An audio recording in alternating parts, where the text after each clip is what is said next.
That is going around on Facebook and on YouTube. It's from ACT TV called Systemic Racism Explained. Makes some interesting arguments, and I thought it's worthwhile going through them a little bit. So we're going to play the video, we'll stop it, we'll discuss. This is Jamal. Jamal is a boy who lives in a poor neighborhood. He has a friend named Kevin, who lives in a wealthy neighborhood. All of Jamal's neighbors are African American, and all of Kevin's neighbors are white. Because Jamal's school district is mostly funded by property taxes, his school is not very well funded. His classrooms are overcrowded, his teachers are underpaid, and he doesn't have access to high-quality tutors or extracurricular activities. Kevin's school district is also funded by property taxes, so his school is very well funded. His classrooms are never crowded, his teachers are very well paid, and he has access to high-quality tutors and lots of extracurricular activities. So let's talk for a second about school policy. The reality is that if you wanted Jamal to be able to go to Kevin's school, what you'd want is something called school vouchers. You want people to be able to move away from their school districts. One of the chief reasons that Jamal is confined to his local public school is because of Democratic policy that has decided that you must go to school in the district where you live. And this is also why a lot of people have left lower income areas and moved out to higher income areas specifically for better public schools. So if you want Jamal to have the same educational opportunities as Kevin, perhaps you should have school vouchers for private schools, or perhaps you should have charter schools, which is what Mayor Bill de Blasio in New York is fighting against, or perhaps you should break the teachers' unions, which are costing a fortune, particularly on a disproportionate level in areas where they're not spending enough taxpayer dollars. So I'm all for improving Jamal's schools. I'm also all for Jamal having all the same educational opportunities as Kevin. The problem is most Democrats are not. Kevin and Jamal live only a few streets away from each other. So how come they're growing up in such different worlds with such different opportunities for success? The answer has to do with America's history of systemic racism. To understand it better, let's look at what life was like for Kevin and Jamal's grandparents. In order to understand what's going to happen in this video, you have to understand how systemic racism is being defined. Systemic racism is really an amorphous term. It could mean many things. It could mean that the institutions of today are racist, in which case everyone would oppose them. Or it could mean that all inequality is explainable by racism, which of course is not sustainable. It's not a good argument. The argument that this video is going to try to make is that all of history has meaning. And that is true. History does have consequences for today. The problem is, as we'll see, the video tries to explain all inequality with reliance on history and no inequality with response to exacerbating levels of income inequality, exacerbating levels of single motherhood, personal decision-making, or any of the other variables that could come into creating the gaps we see today. Decades after the Civil War, many government agencies started to draw maps dividing cities into sections that were either desirable or undesirable for investment. This practice was called redlining, and it usually blocked off entire black neighborhoods from access to private and public investment. Banks and insurance companies used these maps for decades to deny black people loans and other services based purely on race. Historically speaking, owning a home and getting a college education is the easiest way for an American family to build wealth. But when Jamal's grandparents wanted to buy a house, the banks refused because they lived in a neighborhood that was redlined. So Jamal's grandparents were not able to buy a home, and because colleges could prevent them from attending through legal segregation, their options for higher education were really scarce. So let's talk about redlining. Redlining became illegal in the United States as early as 1968. The Equal Credit Opportunity Act was followed by the Home Mortgage Disclosure Act in 1975, which was a predecessor to the Community Reinvestment Act, both of which were an attempt to ensure that people who are living in low-income minority neighborhoods could actually get loans. And these things were very effective. In 1992, researchers at the Federal Reserve Bank of Boston tried to look at the data. They collected information on some 30 variables related to lending decisions. They found that virtually all of the difference between minority and non-minority denial rates was explained by those variables. A reanalysis of that information found that black-owned banks were actually lending to white-owned businesses at higher rates than they were lending to black-owned businesses. Furthermore, if it seemed that banks were discriminating against black borrowers on the basis of they needed to have higher credit qualifications, what you would see is lower default rates from black clients of banks, from people who are borrowing money from banks in the black community. There are zero studies that show any of this. So the bottom line is this. Redlining was an evil and awful policy. It was made illegal in the 1960s. By the 1980s,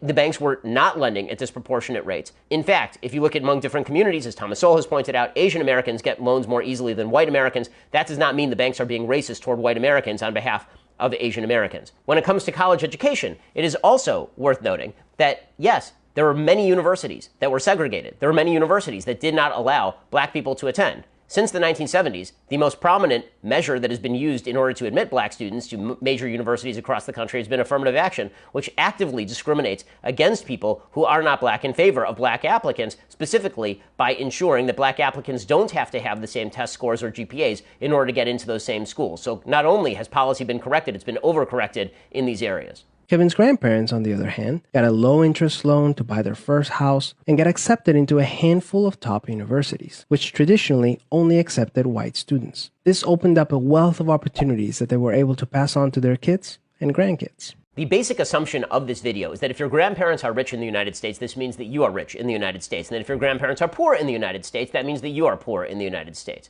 This is factually untrue. The reality is that income changes over time, that there are an enormous number of people in the United States by percentage who are able to rise from poor to middle class and their children from middle class to wealthy. The biggest problem that we have in the United States right now is not a historic wealth gap. The biggest problem we have is an income gap in the United States. And there's some fascinating statistics surrounding this. There was a Harvard study recently that showed that black males who are growing up in the same household incomes as white males were actually underperforming their white male counterparts, even in high-income neighborhoods. You would think that all of this might imply racism, except for one inconvenient fact in the study. Black women who are growing up in the same high-income neighborhoods as white women growing up in the same high-income neighborhoods, black women were performing at exactly the same or higher rates than white women in those neighborhoods, which would suggest that there are other factors at play other than simple racism. Furthermore, the basic idea that most wealth in the United States is inherited and that millionaires are really only millionaires because their parents were millionaires, that really isn't true either. The vast majority of millionaires and billionaires are people whose parents were not millionaires and billionaires. Chris Hogan, who's a black financial expert, he did a survey of 10,000 people, and what he found was that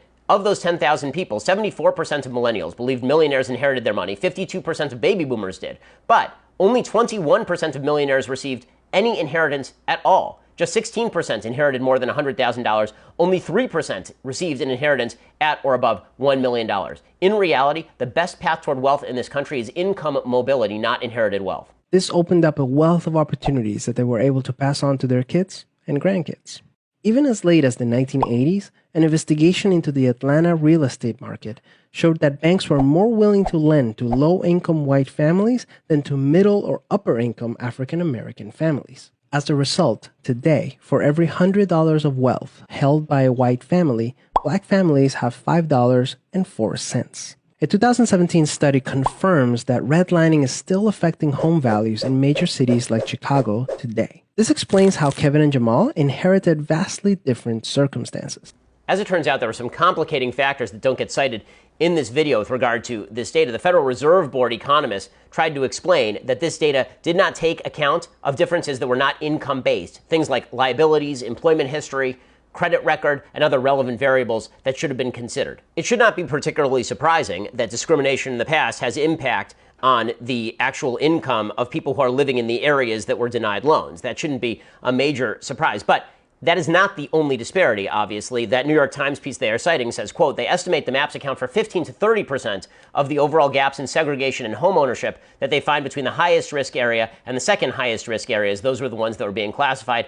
The truth is that when it comes to redlining, you have to look at the gradations as well. There is always going to be a difference in the availability of loans to people who are living in the highest risk areas as opposed to the people who are in the very lowest risk areas. Another factor is that if history does make a difference, then if you are denied loans in a particular area, and if there's less money in those areas, and as crime goes up, and as property taxes kick in, there's not enough money to take, and as schools get worse, obviously that's going to continue to have effect in that particular area. That doesn't mean the same people are living in that area who always lived in that area, or that people who grew up in that area in 1960 necessarily have to live in that area, or that their grandkids have to live in that area in 2020. Unfortunately, the story doesn't end there. A big part of systemic racism is implicit bias. These are prejudices in society that people are not aware that they have. One of the big problems with implicit bias, it is very, very difficult to quantify, identify, and studies that supposedly determine that your implicit bias results in real-world action are deeply flawed. Implicit bias assessment tests, for example, are so significantly flawed they are virtually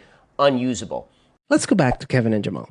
Against all odds, Jamal manages to be the only student from his high school to get accepted into a great university, the same one that Kevin and his high school friends are attending. But after Kevin and Jamal both graduate, Jamal notices that his resume isn't drawing as much interest as Kevin's, even though they graduated from the same program with the exact same GPA. Unfortunately for Jamal, Studies show that resumes with white-sounding names get twice as many callbacks as identical resumes with black-sounding names. The research is actually a lot more interesting than what is being portrayed in this video. There are several studies here. There was one famous study that was done that suggested that first name differentiation was indeed being used by employers. So if your name was Lakeisha, for example, this is the name that is actually used in the study, Lakeisha versus Greg, that you are less likely to get a callback. There was another study that showed a historically black last name like Washington or Jefferson provided no actual differentiation from historically white names, like Greenberg, for example. So if your name was Steve Greenberg versus Steve Jefferson, you're just as likely to get a callback as Steve Jefferson. What that suggests, and this was confirmed by subsequent studies, is that the actual issue here is a question of class discrimination, not an issue of race discrimination. In other words, the reason that people are discriminating against Lakeisha as opposed to against Steve Johnson or Steve Washington is because people are actually using the first name as a stand-in for social class. They are figuring that if you were named Lakeisha, it's because you probably came from a more impoverished background. Now, this is not restricted to the black community. This happens in the Jewish community as well. If you get an applicant and the applicant's name is Ben, you might treat that applicant different than if that person's name is Benjamin. You might treat a Menachem different than you treat a Mike. And that is because you are trying to read into the person your perceptions of culture or perceptions of class, not really perceptions of race. That's really, really important when you look at these particular studies and suggest that racial discrimination rather than class distinctions are at the basis of whatever hiring discrimination is happening here. Implicit bias is one of the reasons why the black unemployment rate is twice the rate of white unemployment. Well, this tends to neglect one key factor. What did you major in? What did you study? It turns out that people who major in education aren't going to do as well as people who major in engineering. According to research from the Center on Education and the Workforce at Georgetown University, this is a quote from PBS, African American college students are more likely to pursue majors that lead to low-paying jobs, setting up many for future debt and underemployment. Over time, these occupational choices contribute to the wealth and opportunity gap between whites and blacks that spans generations. Anthony Carnival, who's the director of the program, says basically African Americans have been going to the right church but sitting in the wrong pew. In a way, they are using education to climb the social and economic ladder, but they're being steered toward majors that will make them low earners. So, in other words, there are several confounding factors that are not being taken into account in this video. 1, what college did you go to? 2, what did you major in? And 3, what kind of job did you get afterward? You can see evidence of systemic racism in every area of life. The disparities in family wealth, incarceration rates, political representation, and education are all examples of systemic racism. Now we reach the crux of the matter. The basic idea here is that any inequality can be chalked up to systemic racism. We are now ghost hunting. Notice, they've said nothing in this video about incarceration. Nothing about incarceration. The simple assumption is that if more black people percentage-wise are arrested than white people, that must be due to systemic racism and not due to the number of crimes being committed by individuals who make a decision to commit a crime. When it comes to representation, the truth is there are many, many black Americans in Congress. We've had a black president of the United States. People choosing to run and people choosing to vote, that is an aspect of American freedom. And when it comes to education, there are plenty of affirmative action programs that exist at virtually every major university. In fact, there are entire university systems like the University of California that have gotten rid of the SAT and the ACT as admissions criteria specifically because they weren't allowing enough minority students to attend. So to attribute all inequality to systemic racism is simply to say that everything you don't like must be due to systemic racism. Unfortunately, the biggest challenge with systemic racism is that there's no single person or entity responsible for it, which makes it very hard to solve.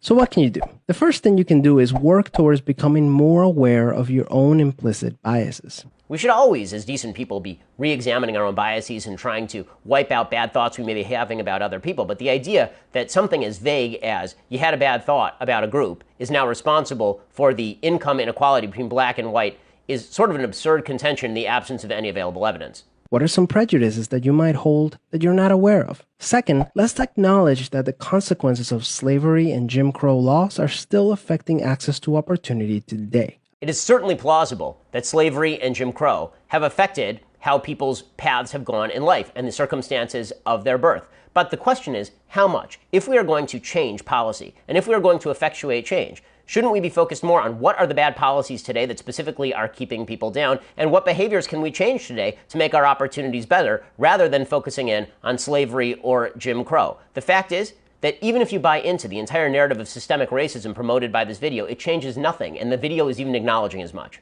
As a result, we should support systemic changes that create more equal opportunities for everyone. Increasing public school funding and making it independent from property taxes would be a great start, so that poor and wealthy districts can receive equal access to resources. The suggestion that simply pouring money into public schools is somehow going to be the solution has been belied by nearly every independent study ever done of public education.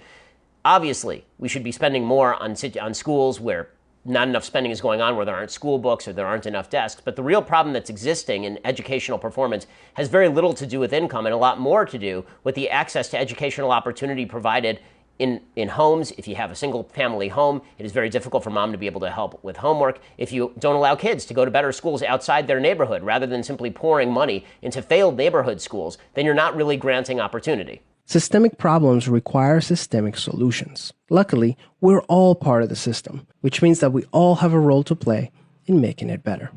Peace.